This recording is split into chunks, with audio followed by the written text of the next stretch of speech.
Millionaire CEO secretly saw her undressed, disguised himself to win her heart. Then she discovers, sleeps with him and gave him twins. My beautiful family, welcome back to another thrilling tale of love, here on our channel. I truly hope this video finds you well, smiling, and wrapped in joy. You know, my dear family, these tales I share with you aren't just videos, they're pieces of my soul. Every day, I spend 10 to 12 hours crafting these stories with deep love and care, rewriting scenes, fine-tuning emotions, staying up late into the night, because you deserve nothing but the very best. When you like, share, or leave those heartfelt comments, it lights a fire in me. Your words remind me that I'm not just creating content. I'm creating moments. Moments that matter. Moments that stay. That's why I always love to know where you're watching from. Especially if you're new here, welcome. You're now part of a family that spans across oceans and continents.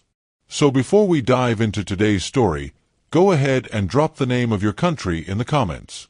Let's celebrate how beautifully connected we are.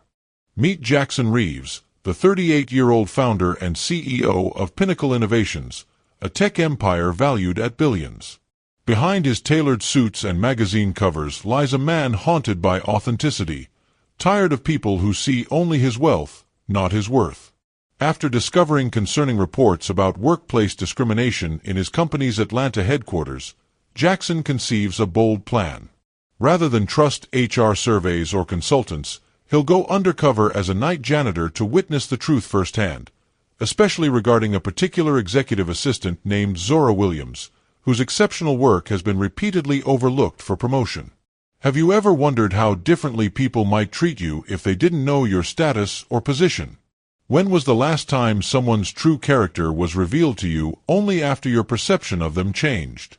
Take a moment to reflect on how quickly we form judgments based on appearances alone.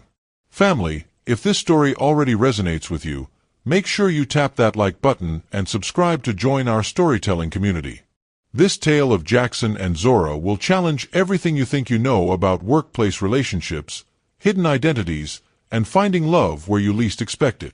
Will Jackson's deception lead to disaster, or could this unconventional meeting of souls create something beautiful? Stay with me to find out how this millionaire's undercover mission becomes the journey that changes everything. Jackson Reeves stood before the floor-to-ceiling windows of his penthouse office, the late afternoon sunlight catching the silver threads in his closely cropped dark hair. At 6 feet 2 inches, he carried himself with the quiet confidence of someone who'd built something from nothing. His deep brown eyes, sharp and observant, missed little, a trait that had served him well as he built Pinnacle Innovations from a startup in his garage to an industry titan. Today, he wore a charcoal suit that fit his athletic frame perfectly, though few knew he preferred worn jeans and vintage band t-shirts when alone. A small scar above his right eyebrow from a childhood accident added character to his otherwise symmetrical features. His hands, strong but with long fingers that moved with surprising grace across keyboards, bore the calluses of someone who still built prototypes himself. Despite his wealth, Jackson's most noticeable feature was his genuine smile that transformed his serious demeanor whenever it appeared, revealing the dimple his mother had always loved. Growing up in a small town where his father worked 3 jobs after his mother's early death, Jackson learned the value of hard work and integrity. The pain of losing his mother at 12 had instilled in him a fierce protectiveness toward others facing unfair circumstances. His father's exhaustion and dignity had shaped his view of labor. No honest work was beneath anyone.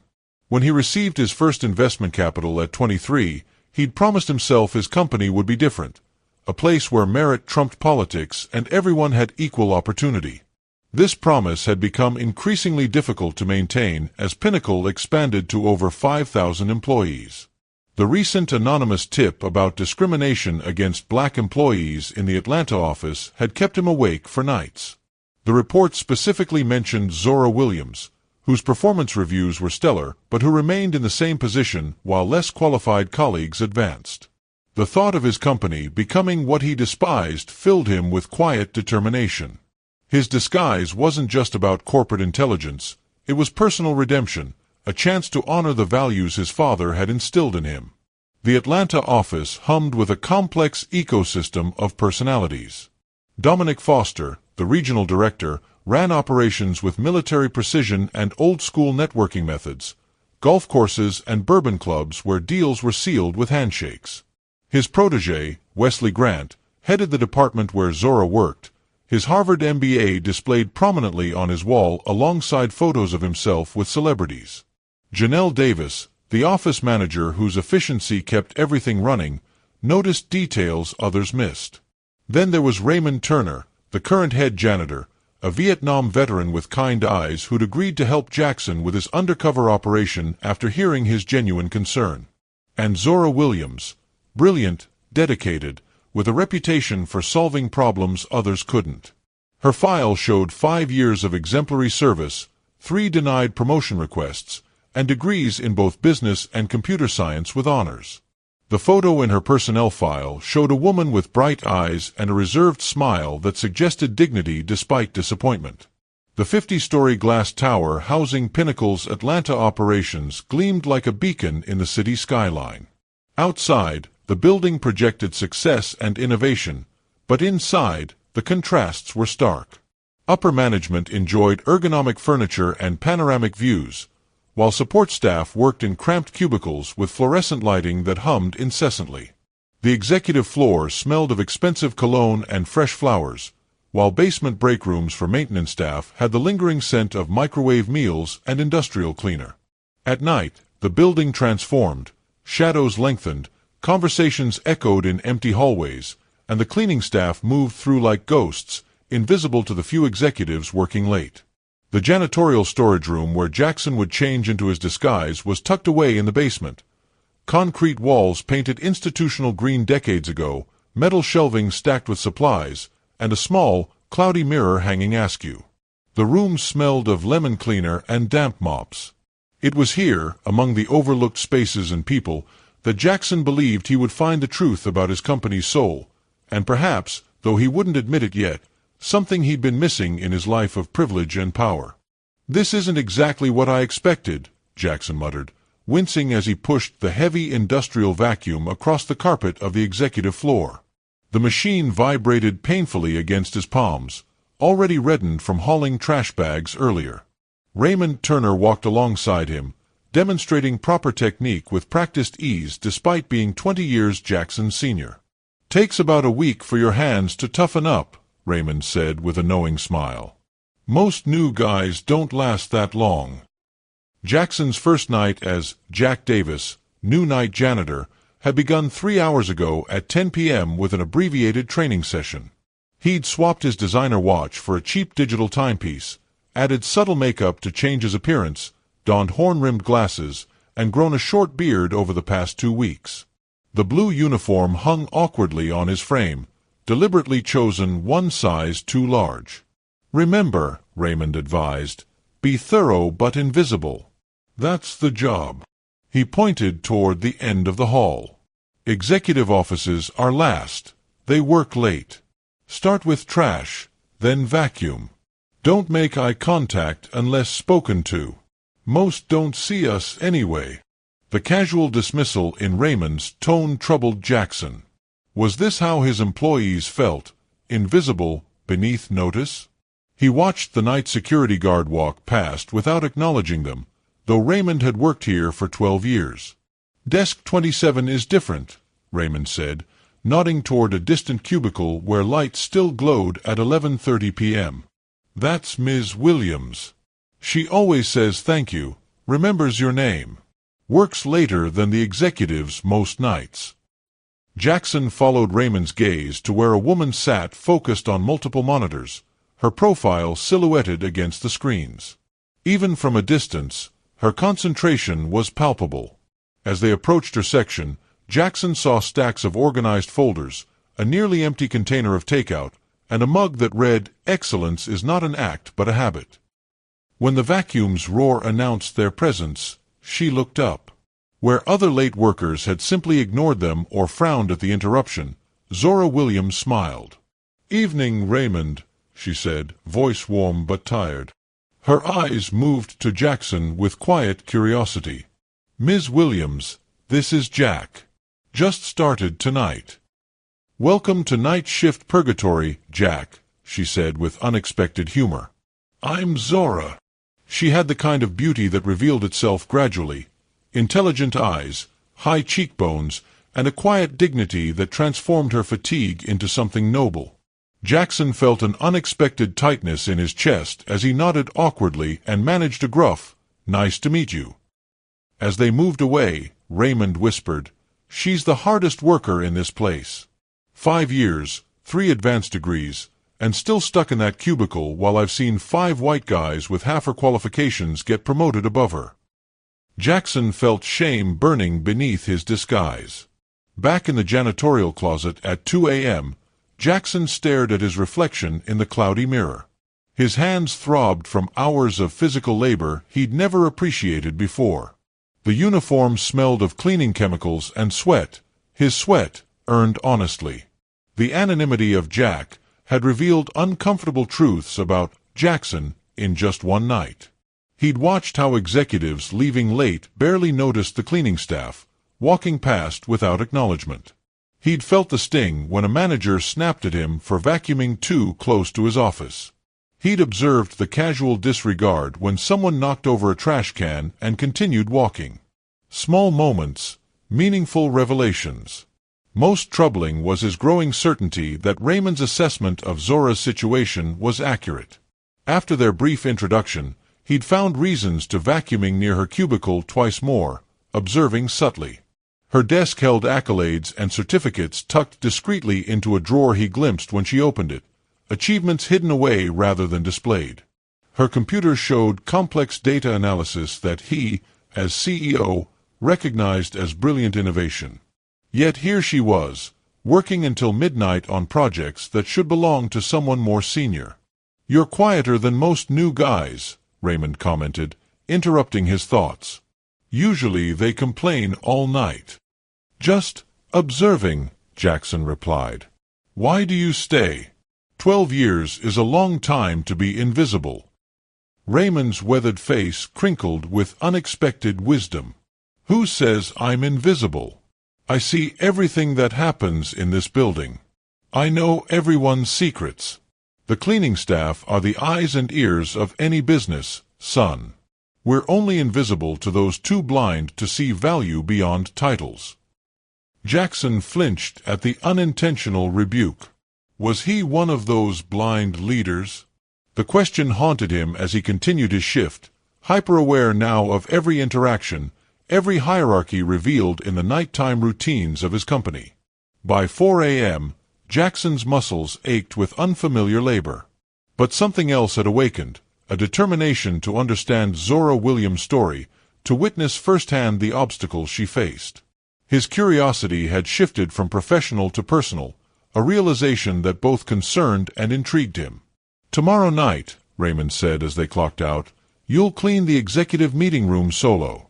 That's when you'll really see how they leave things for the help to handle." "I'll be ready," Jackson promised, though uncertain if he was prepared for more uncomfortable truths about the company bearing his name. "Family, have you ever been in a situation where you were suddenly invisible to others because of your position or appearance? How did it make you feel, and what did it teach you about human nature? Drop your experiences in the comments. I respond to everyone because your stories matter just as much as the ones I tell. And if you're enjoying Jackson and Zora's journey, hit that like button to help more beautiful souls find our storytelling family. The following night, Jackson arrived early, his body still sore but his mind clearer about his mission. Raymond's knowing nod suggested he recognized a change in the new janitor's demeanor. "Executive floors all yours tonight. I'll handle the lower levels." Alone in the elevator, Jackson mentally prepared for his solo shift. When the doors opened on the executive floor, he immediately sensed something was wrong. Raised voices echoed from the conference room, Dominic Foster's distinctive baritone and another voice responding with controlled intensity. Zora's voice. "I've reviewed your application carefully, but we need someone with leadership qualities for the project manager position. Foster was saying as Jackson quietly positioned his cart within earshot. "With respect, sir, I've successfully led 3 project teams as an assistant. My performance metrics exceed departmental standards by 37%, Zora responded, her voice steady despite the tension Jackson could hear beneath it. "Numbers aren't everything, Williams. Wesley feels you lack executive presence. Perhaps if you were more assertive in meetings." "When I am assertive, sir, I'm labeled difficult. When I'm collaborative, I'm called indecisive." "That's perception management, part of leadership," Foster replied dismissively. "We're bringing in someone from outside with fresh perspectives. Perhaps in another year." "This is the 3rd time I've been passed over for advancement while watching externally hired candidates struggle with systems I designed," Zora said, her composure remarkable given the circumstances. "May I ask what specific qualifications the new hire possesses that I lack?" Foster's chair squeaked as he stood. "This conversation is becoming insubordinate, Williams. Your technical skills aren't in question, but Pinnacle needs leaders who fit our corporate culture. Wesley will email you the new hires' onboarding schedule. You'll be training them starting Monday." The injustice of the situation hit Jackson like physical pain. He'd heard enough corporate doublespeak to recognize the coded language masking discrimination. When Foster exited the conference room moments later, he barely glanced at Jack before barking, "Conference room needs cleaning," and striding toward the elevator. Jackson waited, watching through the half-open door as Zora remained seated, eyes closed, composing herself.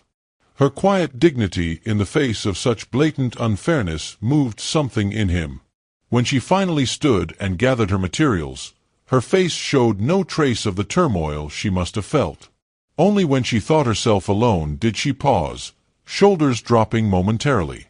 Jackson entered, deliberately making noise with the cart to announce his presence. "Sorry to interrupt," he mumbled. Zora quickly straightened, professional mask back in place. "No problem. I was just leaving."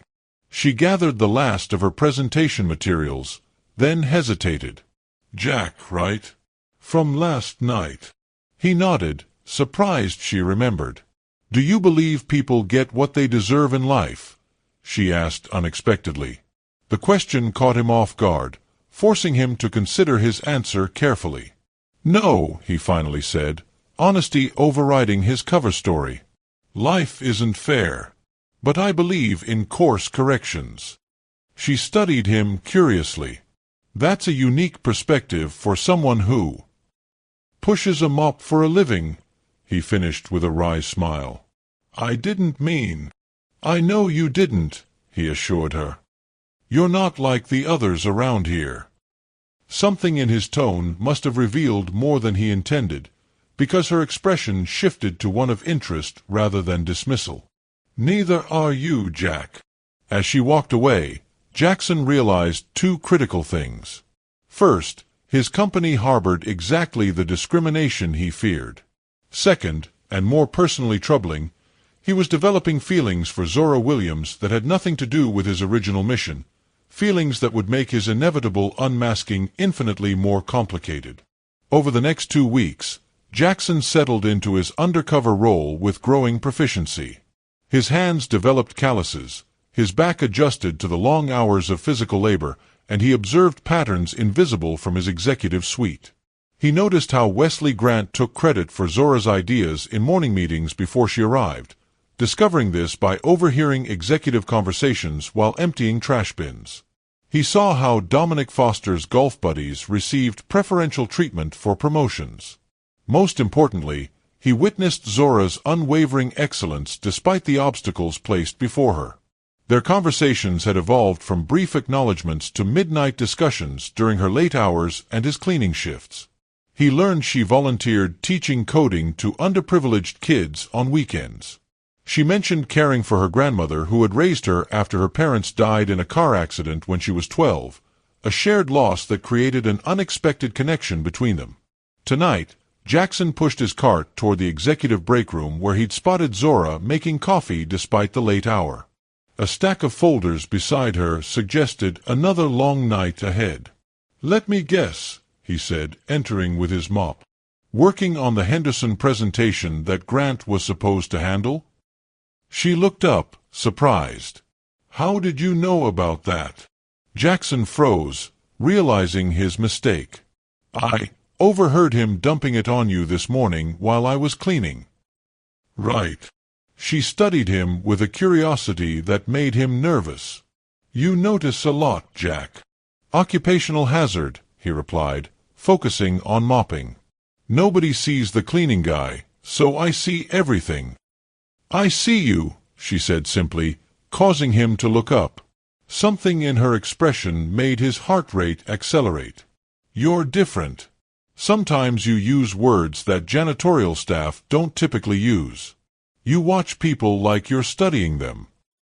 The danger of discovery hung in the air between them. Before he could respond, she continued, "Before this job, what did you do?" He'd prepared for this question, but facing her direct gaze, his rehearsed answer felt hollow. "I managed things. A smaller operation." "You owned a business," she stated rather than asked. He nodded cautiously. "What happened?" "I trusted the wrong people," he said, finding truth easier than fabrication. "I stopped paying attention to what was happening on the ground floor. By the time I realized, the damage was done." She considered this. "That explains it. You have leadership eyes in a janitor's uniform." "Leadership eyes?" "You see systems, not just tasks. Most people in your position complain about the mess. You notice the patterns creating it." She smiled, warming her features in the harsh fluorescent light. "It's refreshing." The conversation shifted as she asked about his observations of the office dynamics. For 20 minutes, they talked, really talked, about workplace culture and invisible hierarchies. Jackson found himself forgetting his disguise, engaging with her brilliant insights about organizational behavior. Their discussion ended when her phone buzzed with a text. Checking it, her expression fell. "I have to go. Family emergency." "Your grandmother?" he asked with concern. "Yes." She fell. "I need to get to the hospital, but this presentation is due tomorrow morning and—" "Go," Jackson interrupted. "Family comes first." She hesitated, torn between responsibility and necessity. "The presentation will wait," he insisted. "It won't. This client is worth millions to Pinnacle. If I don't finish—" She didn't need to complete the sentence for him to understand the unspoken threat to her already precarious position. "Making a decision that would later prove pivotal," Jackson said. "Show me what needs to be done. I can help." Her surprise was evident. "You know PowerPoint?" He almost laughed at the understatement. "I've made a few presentations in my time." Desperation won over skepticism. She quickly walked him through the financial analysis she'd completed and the slides that needed finishing. "I just need the executive summary and conclusion slides formatted. The data's all there." "Go," he repeated firmly. "I'll handle this." After a moment's hesitation, she grabbed her purse. "Thank you, Jack. I won't forget this." She rushed out, leaving Jackson alone with her work. For the next 3 hours, Jackson applied skills he'd honed building a tech empire to completing Zora's presentation. He restrained himself from completely overhauling it, making only necessary improvements while maintaining her distinctive style. When he finished, it was a presentation worthy of the CEO himself, polished, persuasive, and professional. He saved the file and sent it to her email with a simple note, "Hope your grandmother is okay. Presentation complete. Jack." Back in his penthouse at dawn, Jackson sat on his balcony watching the sunrise, his mind in turmoil. What had begun as a corporate investigation had become deeply personal. He'd connected with Zora in a way he hadn't connected with anyone in years, authentically, without the barrier of his wealth and position. The simplicity of being just Jack, had revealed how isolated he'd become as Jackson Reeves, CEO. People responded to his position, not his person. With Zora, he'd experienced something genuine: conversation without agenda, respect earned through actions rather than authority. More troubling was his growing admiration for her. Her intelligence, integrity, and resilience captivated him. She faced daily workplace discrimination with dignity, yet never lost her compassion. She'd remembered Raymond's birthday when executives couldn't recall his name after 12 years of service. She brought coffee for the security guard on cold mornings. Small kindnesses revealing character. Jackson rubbed his calloused palms, physical reminders of his deception. When the truth emerged, and it inevitably would, her sense of betrayal would be profound. The thought filled him with dread. Yet continuing the charade felt increasingly wrong. He was falling for Zora Williams, not as her CEO, but as a man seeing clearly for the first time in years. Beautiful family. Have you ever connected with someone while hiding part of yourself, only to realize the connection was too important to risk with deception? What did you do? Share your experiences in the comments below. If you're invested in Jackson and Zora's story, tap that like button and subscribe to signal you want to know what happens next. Your engagement fuels these storytelling journeys we take together.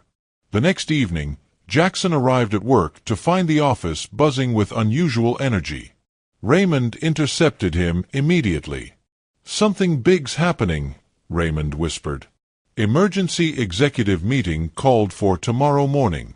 Word is, the CEO himself is making a surprise visit." Jackson concealed his shock. He'd made no such plans. "That's not all," Raymond continued. "Williams' presentation apparently blew the client away this morning. They doubled their contract on the spot." Before Jackson could respond, he spotted Zora walking purposefully toward them. Her expression contained something new, determination mixed with uncertainty. "Jack," she said, "can we talk privately?" Raymond's eyebrows raised as he made himself scarce. When they were alone, Zora said words that chilled Jackson's blood. "I know who you are." Jackson felt his pulse quicken as Zora's words hung between them. "I know who you are." "What do you mean?" he asked, voice carefully neutral. "Last night, after you helped with my presentation, I was curious." She pulled out her phone, showing him the screen. "I took a photo of the completed slides to review at the hospital. The document properties showed the last editor was J. Reeves, not Jack Davis." Her eyes held his steadily. "There's only one J. Reeves associated with Pinnacle Innovations." Jackson's mind raced through possible explanations, but the truth in her unwavering gaze made lies feel pointless. "When were you going to tell me?" she asked quietly. "Or was this some kind of elaborate test? Corporate espionage to see if the black woman complains about discrimination?" "No," he said firmly. "It wasn't that." "Then what exactly was the CEO of a multi-billion-dollar company doing mopping floors and helping me with PowerPoint?" Her voice remained low but intense. "Do you have any idea how violated this makes me feel? I trusted you, told you things about my life, my grandmother." "I needed to see the truth," Jackson interrupted. "Anonymous reports claimed discrimination in this office. HR investigations found nothing. I had to know what was really happening. So I was an experiment." The hurt in her voice cut through him. "You were never—" He stopped as a security guard rounded the corner. "Everything okay here?" the guard asked, looking between them. "Fine," Zora replied with practiced professionalism. "Jack was just helping me locate a misplaced file." After the guard left, she whispered, "My office." 10 minutes, and walked away. When Jackson entered the small conference room Zora had commandeered, he found her standing by the window, silhouetted against the city lights. "You could have asked," she said without turning. "You're the CEO. You could have called me to your office any time." Would you have told me about Foster blocking your promotions? About Grant stealing your ideas? Would anyone have spoken honestly to the CEO about discrimination? She finally faced him. That doesn't justify deception. You're right, he admitted. It started as an investigation, but it became... He hesitated. What? She demanded. Something else, he finished, unable to articulate feelings he barely understood himself. Their conversation was interrupted by Raymond's urgent knock. Ms. Williams, Mr. Foster is looking for you. He seems angry. Thank you, Raymond, she responded, then turned to Jackson. This conversation isn't over. Meet me at Riverside Park, near the fountain, tomorrow at 7 a.m. You owe me the full truth, Jackson Reeves. The following morning brought new complications. Jackson arrived at the park to find Zora already waiting, the rising sun highlighting the tension in her posture. Thank you for coming, he began. I almost didn't, she replied. Then I realized you'd probably just show up as the janitor again. The bitter humor failed to mask her hurt. I deserve that, he acknowledged. I came to apologize and explain. Explain quickly. I have a meeting at 8:30. The meeting's been cancelled, he said. All meetings today have been. Her eyes narrowed. Why? Because I've called for a company-wide audit of promotion practices, effective immediately.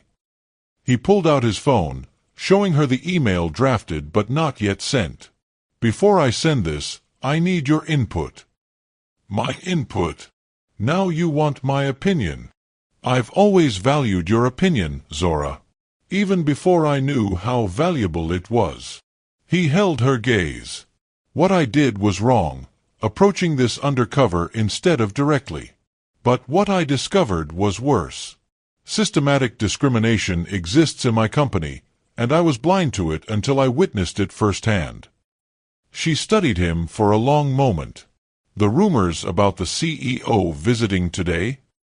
Started by my assistant to explain my absence from headquarters. No one knows I've been here all along. And no one knows you helped with my presentation. Only you and I know that, he confirmed.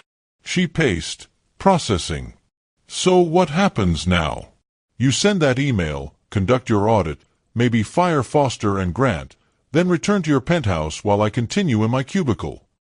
Her question revealed the heart of the problem, the vast inequity between their worlds that no single action could bridge. I want to offer you a position, he began cautiously. Don't, she cut him off. Don't offer me anything based on guilt or attraction or whatever this is. If I advance, it will be because I've earned it. Her integrity humbled him. What do you want, Zora? Justice, she answered simply. Not just for me, but for Raymond, for Janelle, for everyone treated as invisible. Before he could respond, his phone rang, his executive assistant. The call was brief but alarming. We have a problem, he told Zora after hanging up. Someone leaked information about the audit. Foster's called an emergency board meeting, claiming I've abandoned my duties and am mentally unfit to lead the company. He can't do that, she protested. He's trying. And he has allies on the board.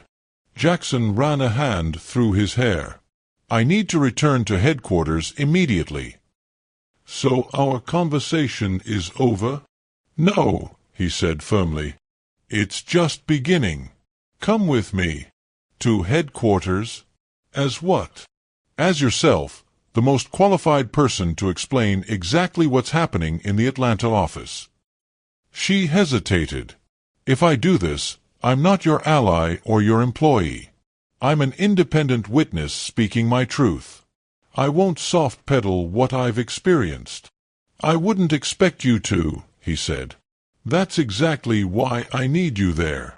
Hours later, Zora found herself in Pinnacle's New York headquarters, waiting outside the boardroom where Jackson was already facing the directors.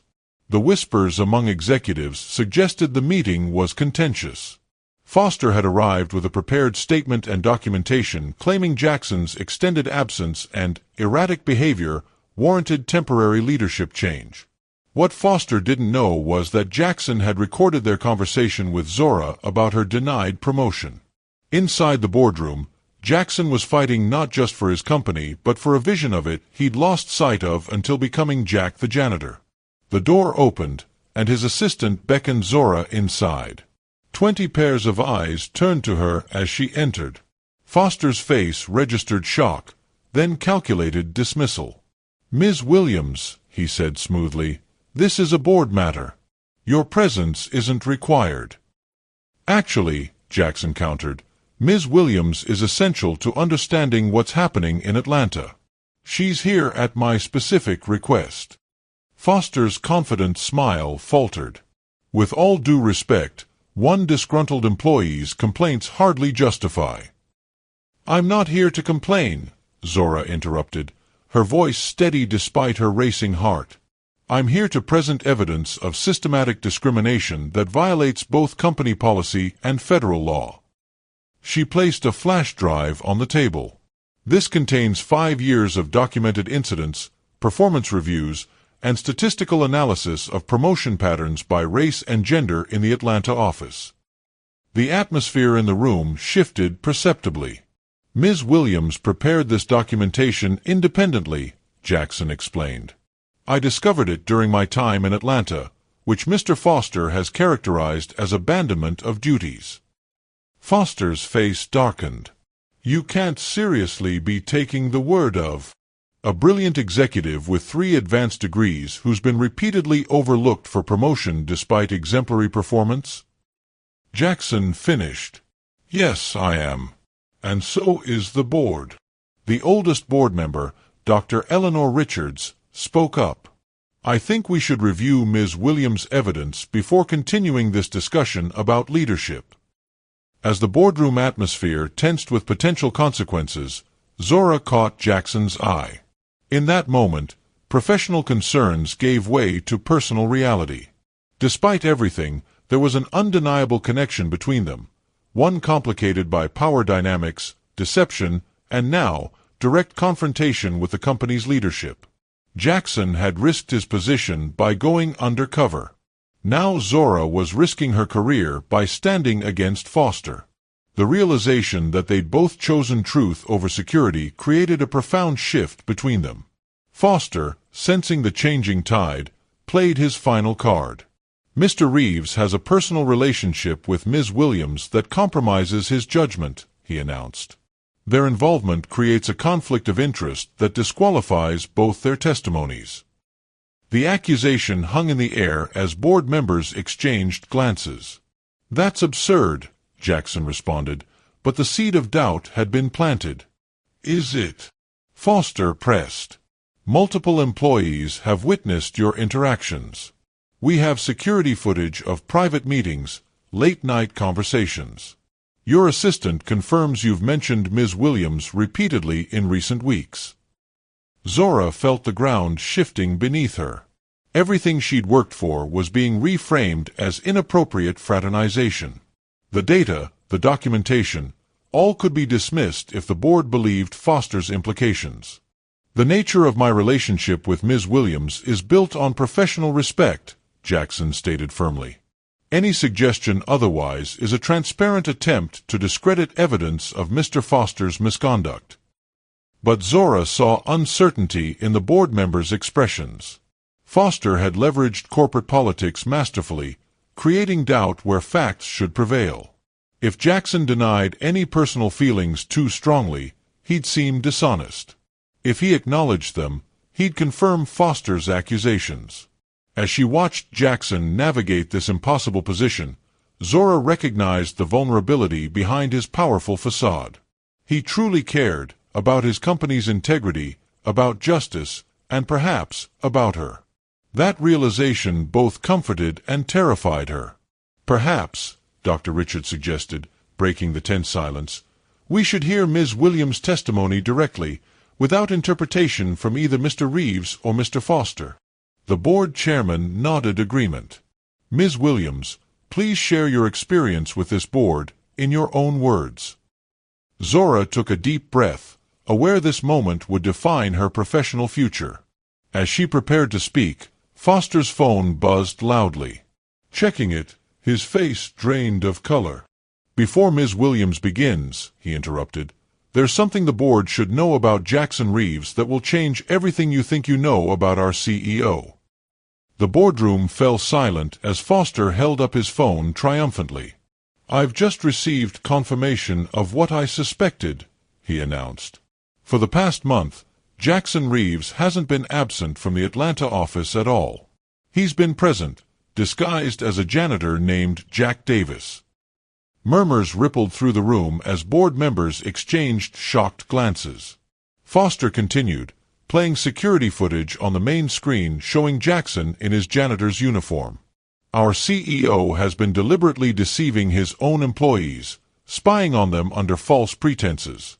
This isn't leadership, it's a violation of trust and potentially illegal surveillance. Foster's voice carried practiced outrage. Is this the behavior of a stable executive? Jackson remained remarkably calm. Yes, I went undercover in our Atlanta office. I don't deny it.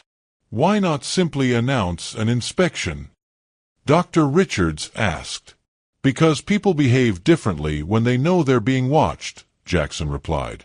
I needed to see the unfiltered truth about claims of discrimination that HR investigations couldn't substantiate.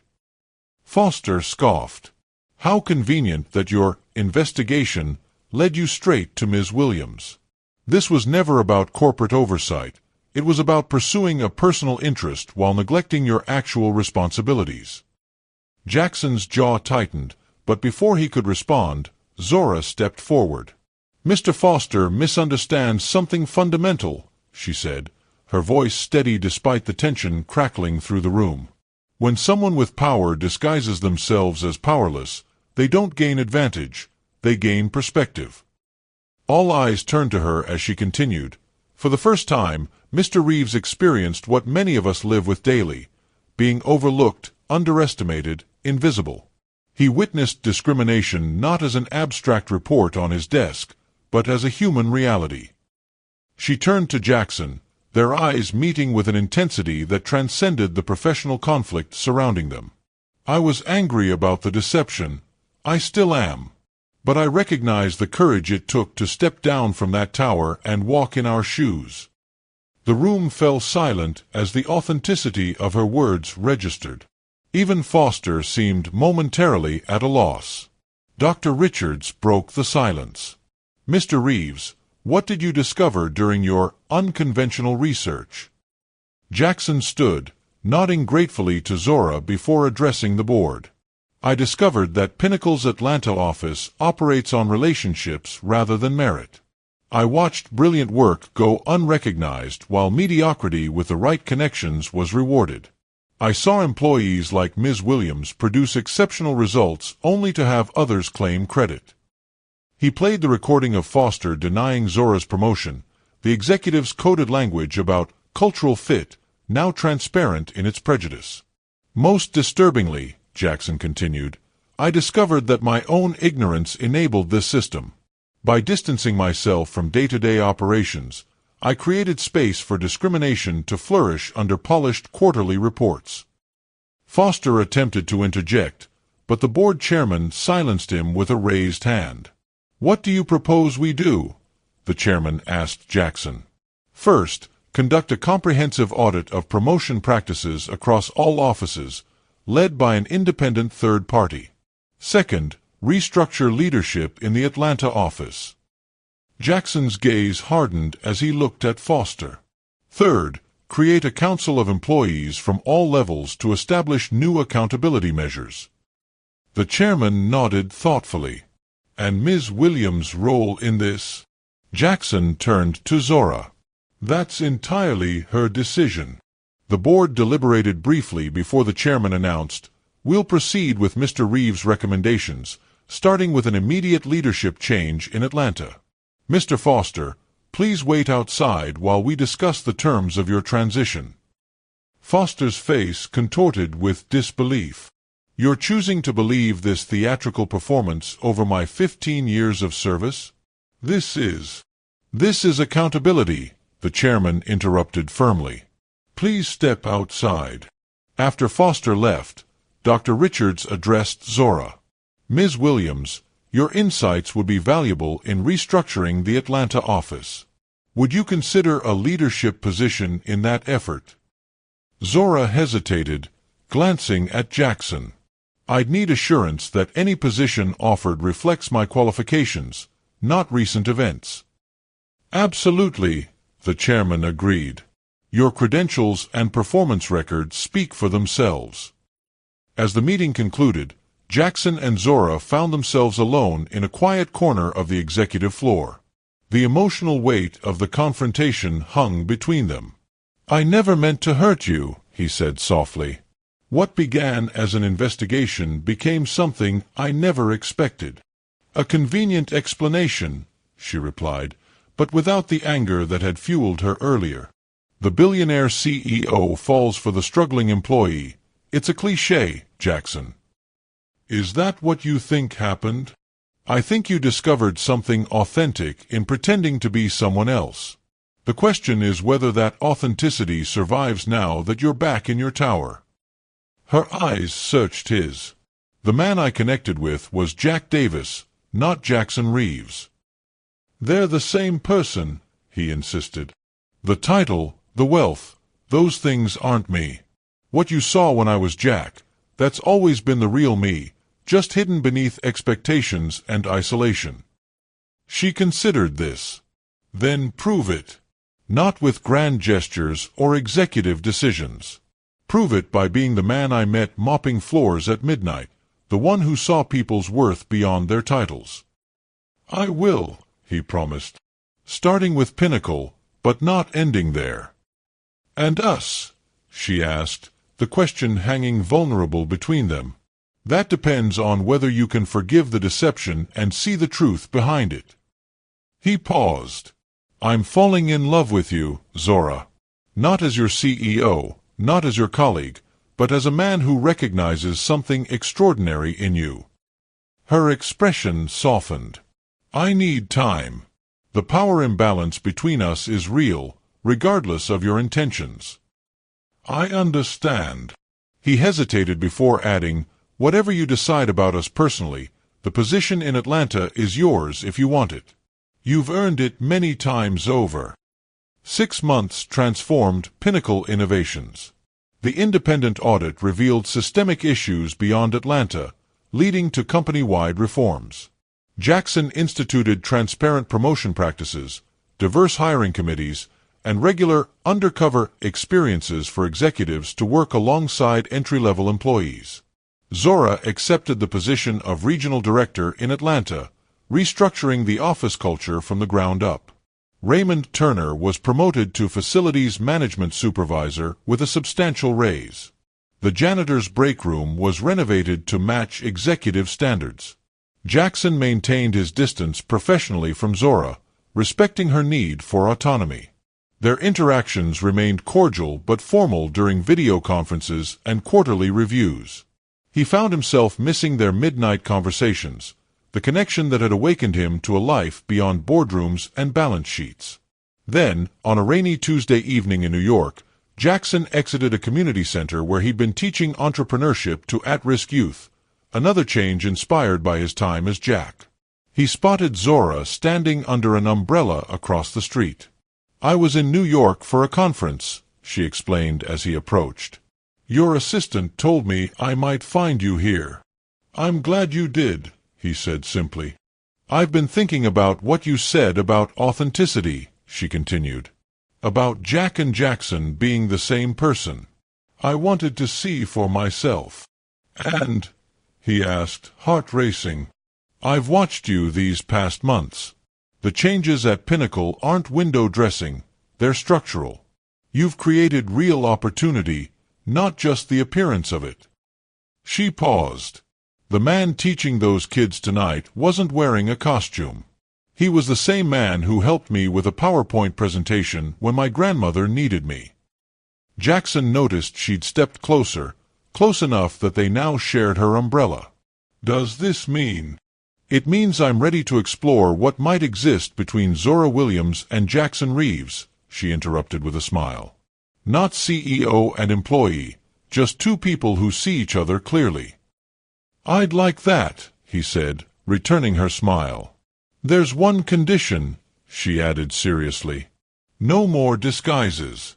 Just truth between us, however complicated."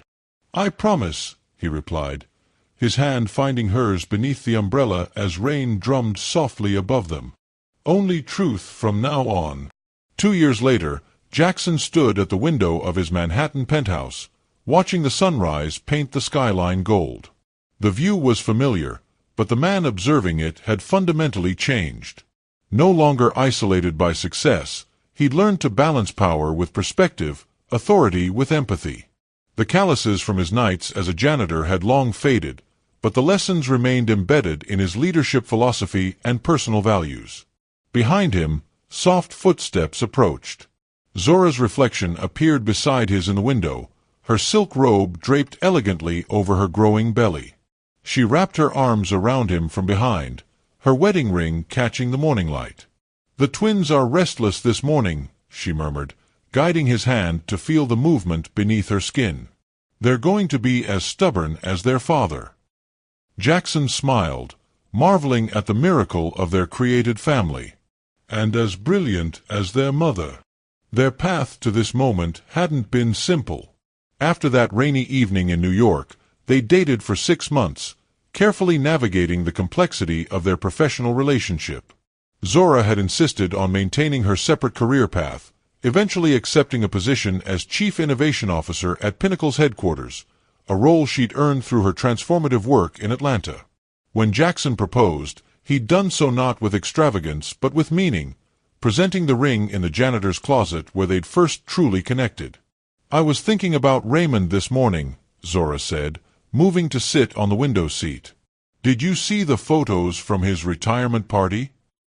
Jackson nodded, remembering the celebration for the man who'd unwittingly changed the course of their lives.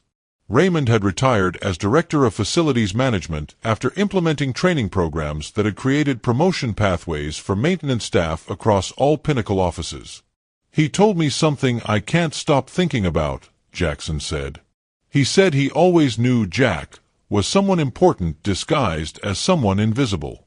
When I asked how he knew, he just said, 'Because you saw what everyone else missed, the humanity in invisible work.'"